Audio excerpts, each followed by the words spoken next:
So tonight, actually, the big news from this past week, I don't know why I said tonight, the big news from the past week is, again, Star Wars. You know what? I have a feeling that for years to come, we're going to be saying the big news this week has to do with Star Wars. But they finally settled.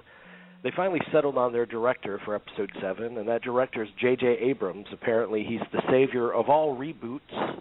So he's rebooted Star Trek, and now he's rebooting Star Wars. I didn't think. I mean, part of me surprised just because I didn't think there'd be such a monopoly on every geek franchise out there for it to go to just one guy. Yeah. I mean, another part of me is just ambivalent. I mean, I don't really care. No, I told you last night my main reservation, which I said on the show many weeks ago. I just don't want to, on my deathbed, knowing, God damn it, I'm going to miss a Star Wars film. Bad enough I'm going to miss James Bond films after I'm gone or whatever. Those will go on forever. But Star Wars I really thought would go to the grave with Lucas. This scenario that he would sell the company because he's such a control freak, it just never dawned on me. Yeah. And so, all right, we have Abrams. It's a life choice, you know. I think he just got married or engaged to be married. I just think he's ready for, you know, the last chapter of his life, away from all this madness of Star Wars. I think he should have just given it all to Coppola and let Coppola make them. That's what I would like to see. Coppola make all the Star Wars movies. But all right, that would be amazing. OSLCX in the chat room says he likes Abrams' work on Star Trek, but he doesn't trust Abrams.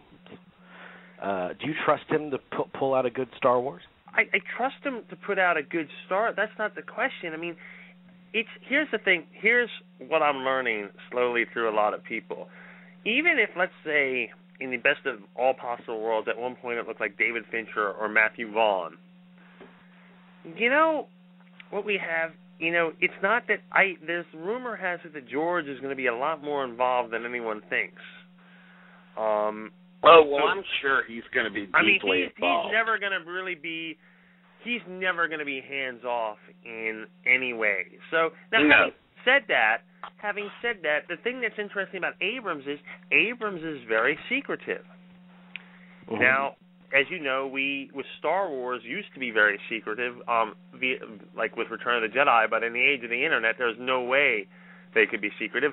And now they say he's going to probably be fighting with Disney marketing, like don't release all these products. And Star Wars is the godfather of all movie merchandising. So how can you keep any of this hidden? I mean, this movie, I would imagine, will come out May, Memorial Day for 2015, if I'm not mistaken. Yeah, probably. Let's just say that. Okay, starting in April, you're going to see, or even as early as March, toys and books and comic books that are going to be tie-ins to this. You know, they're going to want to push these as early as possible. So that's going to be interesting. I want to see, and also you're looking at the other thing that Abrams is very good at is viral marketing. Cloverfield is a great example of viral marketing, and we'll have to see. It could be really cool, or the worst it can be is just really ordinary. And my thing is, you use the term the Godfather, and I actually think that that will be George Lucas's role. Like he's down as like a distant creative consultant on the project, but he's really going to be like the Godfather. Right. Like they're going to come to him and say, you know, do you think that this is in keeping with the legacy that you've created, and do you approve, my Godfather? You know, they're going to it's going to be all that. They're going to kiss his ring and all that kind of stuff. There's also something interesting for me with JJ Abrams in that he rebooted Star Trek to everyone's satisfaction. I mean, most people love what he did with Star Trek. And I think a lot of the reason for that is he came in as not a Star Trek fan. Right. So he came in just very fresh to the franchise. He made a movie that he wanted to see. But he's coming into Star Wars as the ultimate geek Star Wars fan. So I don't know if it'll be completely kind of slavish to the feeling of the original films, or if he's going to go for something brand new and exciting. He should That's the go big for question. Brand new. He should what do brand new. What is the direction of I disagree. He should not be brand new. He should be setting the first three films, and I'm talking about the first three movies. He does, in one sense, he has to. Hold on a second.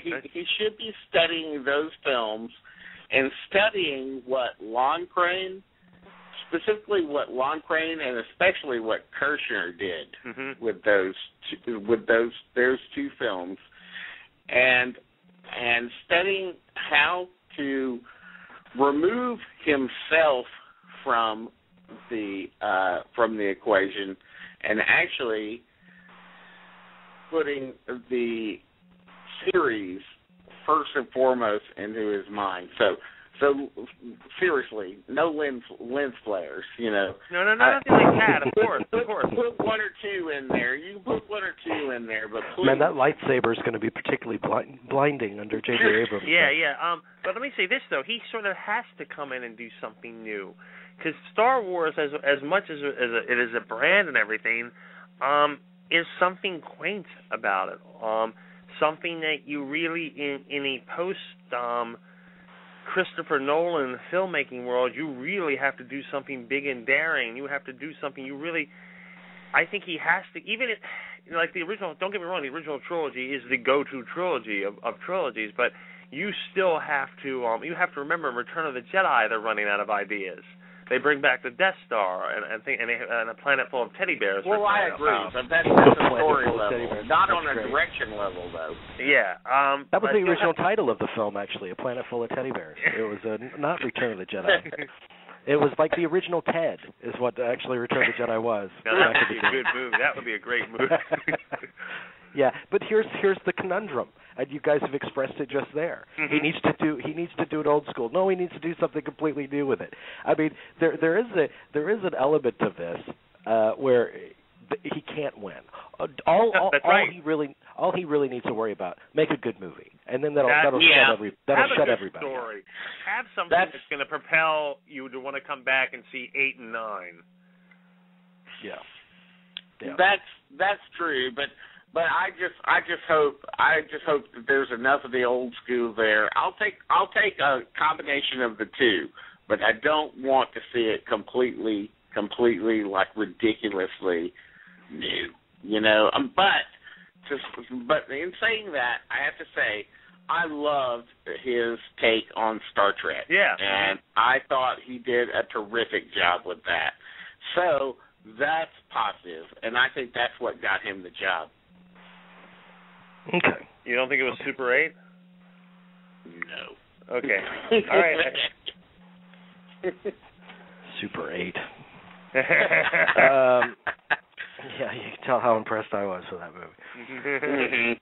Anyway, I have no problem with him. He seems like a nice guy. I've seen him interviewed many times before, and he seems like a true movie fan that'll do it justice. I mean, as long as he feels comfortable with it, I'm sure that most fans will feel comfortable with the finished project. You know. So. Well, of course, there will always be complaints, and there's going to be complaints, and it'll happen. So, but yeah, I mean, I'm a lot richer by the time these movies come out. That's all I'm saying.